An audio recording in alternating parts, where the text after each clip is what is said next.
I still remember the sound more than anything else.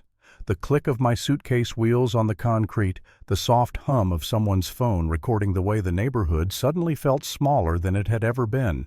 I was standing on the front steps of the house I'd lived in for nearly 3 decades, holding one bag while my adopted son leaned against the doorframe like he was waiting for an Uber, not watching the woman who raised him walk out of his life. "Make sure you don't forget anything," he said, casual, almost bored. "Once you're gone, you're gone." I didn't answer. Not because I didn't have words, I had too many, but because I'd learned something about moments like that. The more emotional you get, the more power you hand over. And power was already tilted hard against me. The neighbors were watching. Of course they were. A few of them pretended to water plants that didn't need watering. One woman shook her head slowly like she was watching a sad movie she'd already decided the ending to. Poor old lady, must have worn out her welcome. That's who I was to them. Old, dependent, finished. My son's wife stood behind him, arms crossed, lips tight.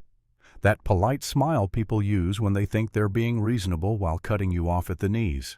"This isn't personal," she said. "Like people always do when it's very personal, it's just time for us to move forward." Forward. As if I was something they'd outgrown. I nodded, once stepped off the porch and kept walking. No tears, no begging, no dramatic speech. I could feel something breaking inside me. Sure, but it wasn't weakness. It was illusion. The illusion that love alone protects you. The illusion that sacrifice guarantees respect. That was the moment the story really began. People thought they knew me. They thought I was the quiet woman who worked low-paying jobs, who dressed plainly, who never complained. They thought I lived off gratitude and whatever scraps my son decided to throw my way.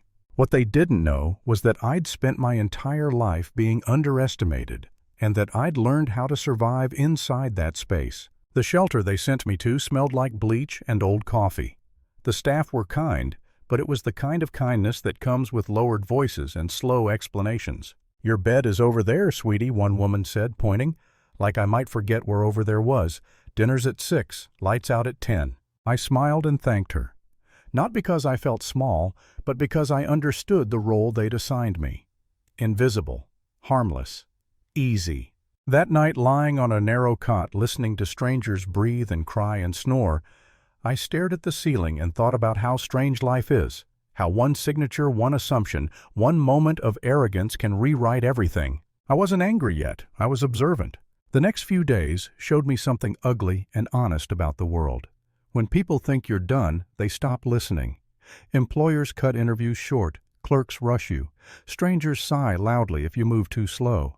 I watched it all like a student watching a lecture I'd already passed years ago. Because here's the thing, I didn't become who I am by demanding attention. I became who I am by listening, by noticing patterns, by understanding systems from the inside where no one thinks to look. There was one moment that finally tipped the scale. I was at a grocery store counting change. My card didn't work, some bureaucratic nonsense that would take weeks to resolve. The line behind me groaned. Someone muttered something about old people being a problem. A few coins slipped from my hand and scattered across the floor, metal clinking against tile. A sound that carries farther than it should. I got down on my knees to pick them up. That's when it hit me. Not humiliation, not shame, clarity. I had spent years hiding parts of myself to keep the peace, to avoid attention, to protect people who never asked to be protected. And in doing so, I'd taught the world exactly how little it thought I mattered. That night I didn't cry. I made a decision. The next morning I made a phone call I hadn't made in years. I spoke clearly, calmly. No whispering, no apologies. "It's time," I said. "I'm done pretending." Things moved quickly after that. Not loudly, efficiently. Meetings, paperwork, numbers that made people sit up straighter without me changing my tone at all. It's funny how authority works.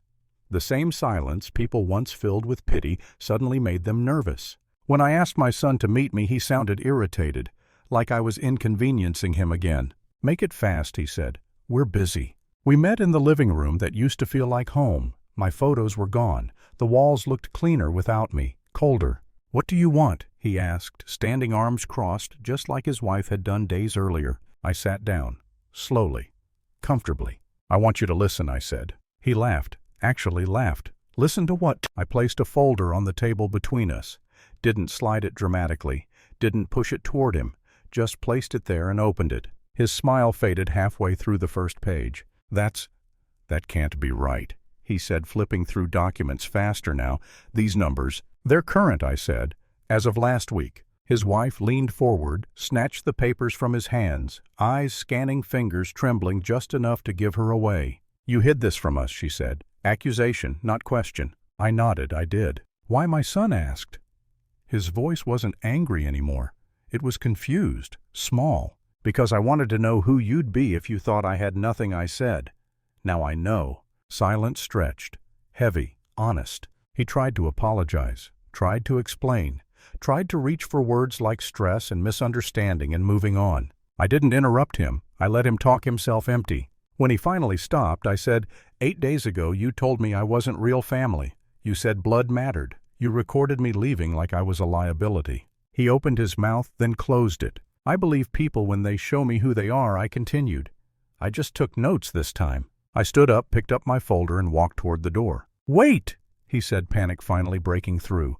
What are you going to do? I turned back once. I'm going to live honestly, I said, and you're going to live with what you chose. I didn't slam the door. I didn't threaten. I didn't raise my voice. I just left. The funny thing is, the victory didn't feel like fireworks. It felt like quiet, like stepping into sunlight after years indoors, like breathing without shrinking. I didn't win because I had money. I won because I stopped allowing other people to define my worth. And that's the part people argue about. Some say money changes people. Others say it reveals them. All I know is this.